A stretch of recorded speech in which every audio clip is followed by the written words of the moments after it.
नमस्कार सभी साथियों को, स्वागत है आप सभी का लर्नोलॉजी अड्डा में। जैसा कि आप सभी को पता ही होगा, 28 और 29 अक्टूबर 2023 को यूपी ट्रिपल एससी पैट 2023 का एग्जाम होना है।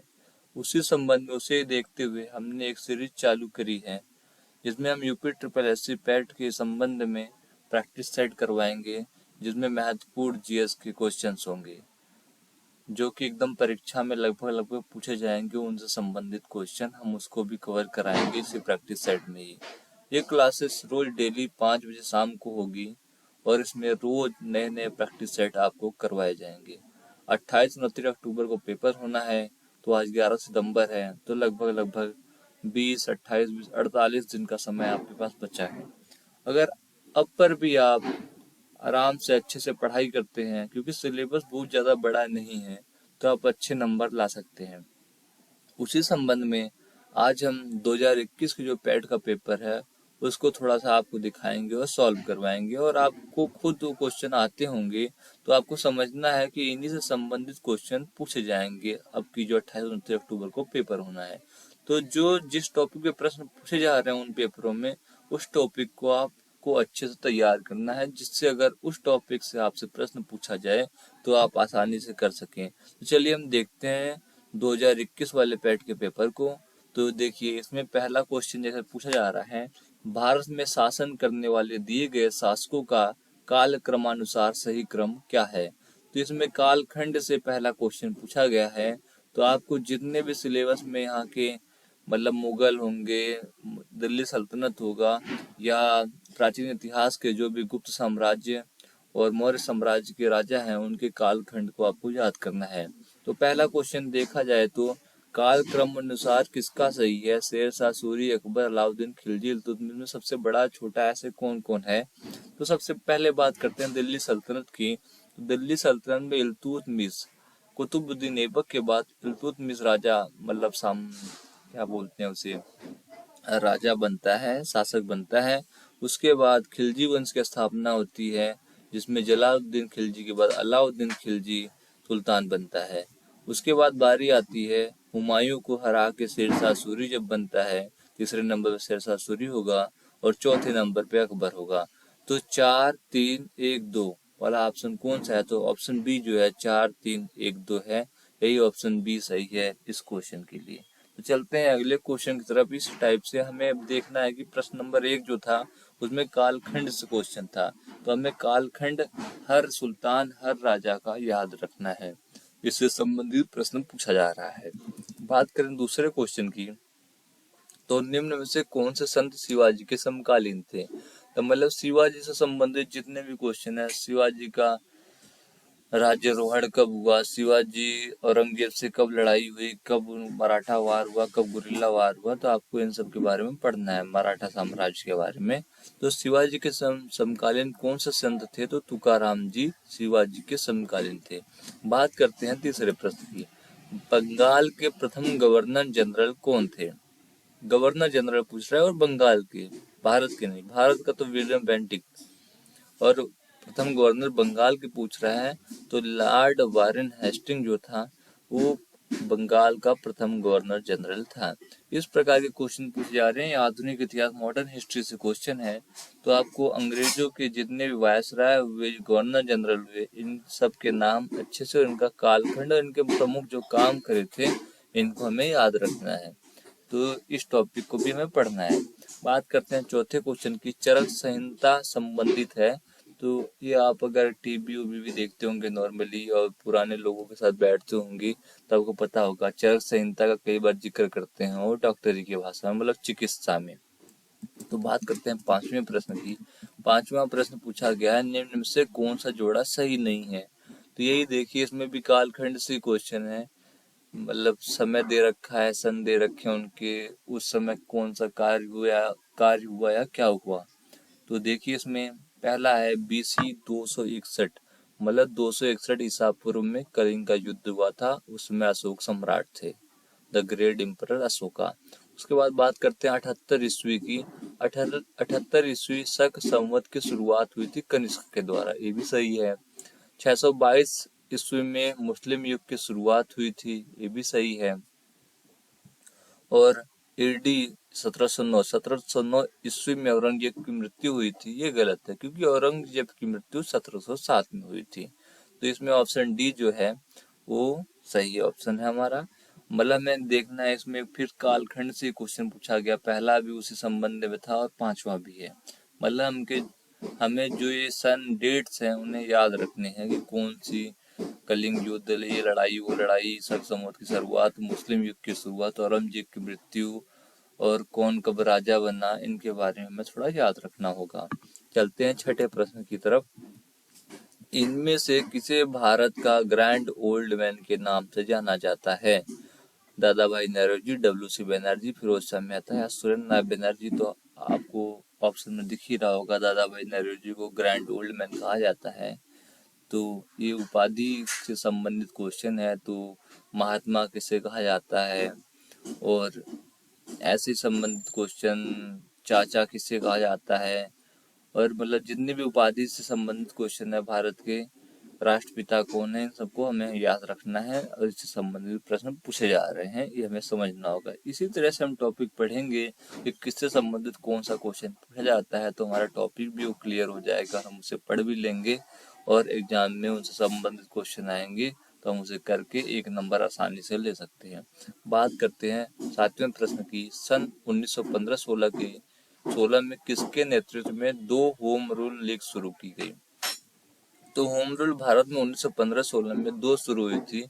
एक तो एनी बेसेंट ने किया था और एक लोकमान्य तिलक ने। तो ये दोनों एनी बेसेंट और लोकमान्य तिलक सही ऑप्शन है। तो मतलब मॉडर्न हिस्ट्री से क्वेश्चन पूछे जाएंगे, जो आजादी से पहले जो भी स्वतंत्रता संग्राम की लड़ाई थी, इससे संबंधित क्वेश्चन पूछे जाएंगे। तो आपको इसके लिए तैयार रहना है पढ़ाई करके। अब बात करते हैं निम्न का मिलान मिलान करें। ब्रह्म समाज के संस्थापक कौन थे? रामकृष्ण मिशन के कौन थे? आर्य समाज के, सत्य शोधक समाज के कौन थे? तो देखिए, ब्रह्म समाज के कौन थे तो आपको बताना है, रामकृष्ण मिशन का कौन था, आर्य समाज का कौन था। तो ब्रह्म समाज के जो संस्थापक थे वो राजा राम मोहन राय थे, रामकृष्ण मिशन के स्वामी विवेकानंद थे, आर्य समाज के दयानंद सरस्वती थे और सत्य शोधक समाज के ज्योतिराव फुले थे। तो क्या सही होगा? ब्रह्म समाज 3 नंबर, 3 के बाद रामकृष्ण मिशन, स्वामी विवेकानंद, 3 1 2 5, 3 1 2 5 वाला ऑप्शन सही है। तो ऑप्शन सी हमारा सही है। इसके बाद हम बात करते हैं करो या मरो का नारा किसने दिया? तो ये आपको पता ही होगा नारा। आपको मैं तुम्हें खून दूंगा, तुम मुझे खून दो, मैं तुम्हें आजादी दूंगा, संबंधित करो या मरो, दिल्ली चलो, संबंधित सारे जितने भी स्लोगन है भारत के स्वतंत्रता संग्राम से संबंधित, उनको आपको याद करना है। अभी आपने देखा पहले इससे क्वेश्चन एक और पूछा गया था कि ग्रैंड ओल्ड मैन किसे कहते हैं। तो ये सब मतलब नॉर्मल क्वेश्चन है, आप बचपन से पढ़ते आ रहे होंगे। इसी तरह के क्वेश्चन पूछे जाएंगे, तो आपको ये स्लोगन भी याद रखना है और उपाधियां भी याद रखनी है। बात करते हैं अगले क्वेश्चन की। तो जब सुभाष चंद्र बोस ने भारतीय राष्ट्रीय कांग्रेस के अध्यक्ष पद से इस्तीफा दिया तो इस पद का प्रस्ताव किसे दिया गया? जब सुभाष चंद्र बोस ने भारतीय राष्ट्रीय कांग्रेस का अध्यक्ष 1938 में जब वो बने, और पट्टाभी सीतारामैया को हरा के, तो जो उनका पद उन्होंने जब इस्तीफा दिया तो राजेंद्र प्रसाद को वहाँ का अध्यक्ष कांग्रेस अधिवेशन का बनाया गया। बात करते हैं 11वें प्रश्न की। सलाल पन बिजली परियोजना किस नदी पर स्थित है?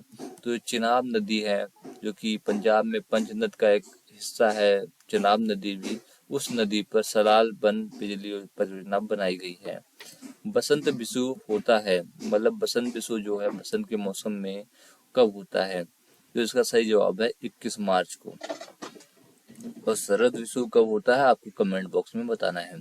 चलिए बात करते हैं, राजस्थान में खेतड़ी परियोजना किसके उत्पादन के लिए प्रसिद्ध है? खेतड़ी में तो तांबा का बहुत ज्यादा भंडार है, वहाँ खुदाई होती रहती है और तांबा बहुत ज्यादा मात्रा में खेतड़ी में मौजूद है।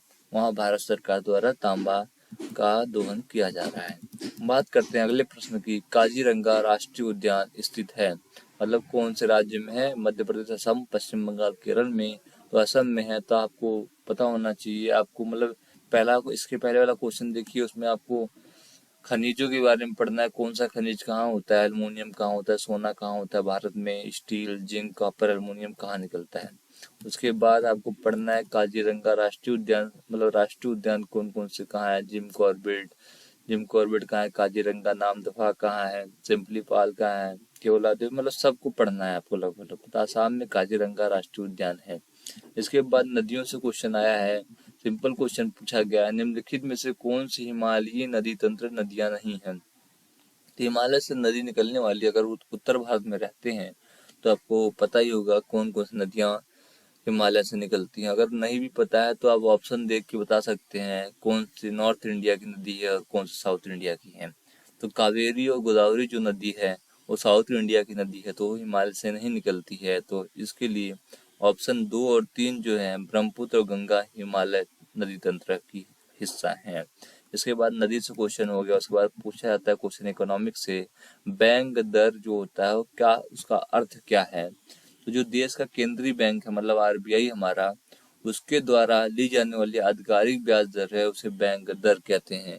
ये आम आदमी नहीं करता, वो कॉमर्शियल बैंक जो होते हैं वो उन्हें पे करते हैं आरबीआई को बैंक दर। इसके बाद अगला क्वेश्चन है, 17वां क्वेश्चन है, यदि आरबीआई नगद कोषानुपात को घटा दे तो साख सर्जन पर क्या असर होगा। अगर आरबीआई कैश रिजर्व रेशियो को घटा देता है तो कितना, मतलब क्रेडिट बनाने में क्या असर होगा, क्रेडिट कितना बन सकता है। तो क्रेडिट कम होगा या ज्यादा होगा। तो अगर आरबीआई अपना सीआरआर जो कैश रिजर्व रेशियो है उसे घटा देती है तो जो कमर्शियल बैंक हैं वो ज्यादा से ज्यादा लोन और बांट सकेंगे। इनमें से किसी प्रकार की अर्थव्यवस्था में संसाधनों पर निजी अधिकार होते हैं और आर्थिक गतिविधियों का मुख्य उद्देश्य लाभ अर्जित करना होता है। तो ऐसे जो मतलब टाइप होता है, प्रकार होता है, उसे क्या कहते हैं, पूंजीवाद, समाजवाद, मिश्रित या वैश्विक। तो आप देख रहे हैं मतलब निजी अधिकार भी होते हैं और आर्थिक गतिविधियों का मुख्य उद्देश्य लाभ अर्जित है। तो लाभ अर्जित है तो पूंजीवादी इकोनॉमी होती है, इसे इंग्लिश में कैपिटलिस्ट कहते हैं। 100 रुपए के नोट पर किसका हस्ताक्षर होता है। तो आरबीआई गवर्नर का 100 रुपए के नोट पर हस्ताक्षर होता है। 1 रुपए के नोट पे जो होता है वो फाइनेंशियल सेक्रेटरी, वित्त सचिव का साइन होता है। इसके बाद बात करते हैं फेमा का पूर्ण रूप क्या है, मतलब इकोनॉमिक्स से भी क्वेश्चन है। तो फेमा का फुल फॉर्म जो है फॉरेन एक्सचेंज मैनेजमेंट एक्ट 1999 में पारित हुआ था, जो कि फेमा है। फेमा क्या करता है कि फॉरेन एक्सचेंज का जो मैनेजमेंट है उसे का देख रेख करता है कि आप विदेश से कितना पैसा लाते हैं, इंडिया से पैसा बाहर कितना जाता है, मतलब हवाला के जो पैसे होते हैं उन पे देख रेख करता है, उन पे पाबंद लगाने की पूर्ण कोशिश करता है। इसके बाद क्वेश्चन अगला है पॉलिटी से, भारत के संविधान में जन स्वास्थ्य एवं स्वच्छता किसमें शामिल है। तो आपने पढ़ा होगा शेड्यूल 7 डिवीजन ऑफ पावर जिसमें है, उसमें राज्य सूची, संघ सूची और समवर्ती सूची है। तो उसमें कौन सी सूची में जन स्वास्थ्य एवं स्वच्छता है। तो राज्य सूची का मामला है जन स्वास्थ्य और स्वच्छता, मतलब स्वास्थ्य की जितनी भी जिम्मेदारी है वो राज्य सूची में, राज्य उसमें कानून बनाता है। इसके बाद बात करते हैं 22वें क्वेश्चन की, भी पॉलिटी से है, भारत में पंचायती राज व्यवस्था किसके अंतर्गत रखी गई है। पंचायती राज व्यवस्था राज्य के नीति निदेशक तत्व के अंतर्गत है और आर्टिकल 40 जब आप पढ़ेंगे, आर्टिकल 40 उसमें पंचायती राज व्यवस्था का जिक्र किया गया है। इसके बाद हम बात करते हैं अगले क्वेश्चन की। अगला क्वेश्चन है शिक्षा का अधिकार एक मौलिक अधिकार है जो कि संबंधित है, किस अनुच्छेद में कहा गया कि शिक्षा का अधिकार एक मौलिक अधिकार है। तो एक अधिकार मतलब अमेंडमेंट हुआ था, उनमें 21 में ए जोड़ा गया था, अनुच्छेद 21 में शिक्षा को मौलिक अधिकार बताया गया है।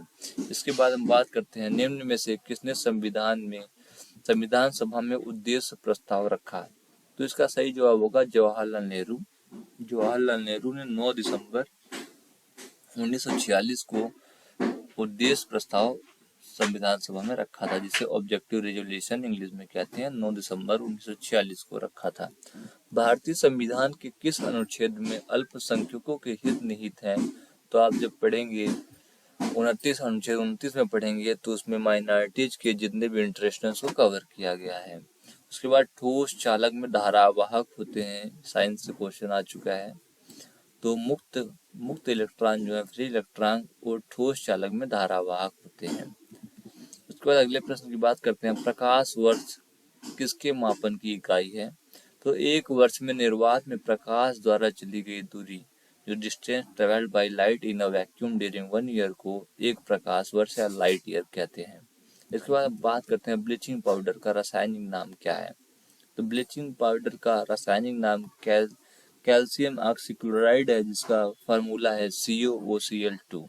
इसके बाद हम बात करते हैं अगले क्वेश्चन की। 18 कैरेट सोने में खरे सोने का प्रतिशत कितना है। तो 100% जो सोना होता है वो 24 कैरेट का होता है, तो 18 कैरेट बराबर 75% होगा। तो ऑप्शन 20 का सही जवाब है। संतरे में बहुतायत में होता है। संतरे में कौन सी विटामिन होती है। तो खट्टा चीज है, तो जितने भी खट्टे चीज होते हैं उसमें विटामिन सी की मात्रा ज्यादा होती है। तो संतरा विटामिन सी फ्रूट है। तो 30 क्वेश्चन हमने आज कराए आपको प्रैक्टिस सेट में। इसी प्रकार हम अगले प्रैक्टिस सेट में भी आपको क्वेश्चन कराते रहेंगे। तो इन क्वेश्चन से संबंधित आप जितने भी कहीं भी टॉपिक मिले आप इसे पढ़िए। ऐसे पॉलिटी में आपको फंडामेंटल राइट्स, फंडामेंटल ड्यूटीज और DPSP अच्छे से पढ़ना है। उसके बाद पार्लियामेंट पढ़ना है और आपको नॉर्मल इकोनॉमिक्स में कुछ पढ़ना है, जैसे कि RBI, governor, finance secretary, CRR, cash reserve ratio, bank rate, reverse repo rate, यही सब आपको पढ़ना है। और नदियों के बारे में थोड़ा पढ़ना है, इससे आपको पता लग गया होगा किस प्रकार के क्वेश्चन पूछे जाते हैं। वीडियो अच्छी लगी हो तो लाइक शेयर सब्सक्राइब जरूर करिएगा। धन्यवाद।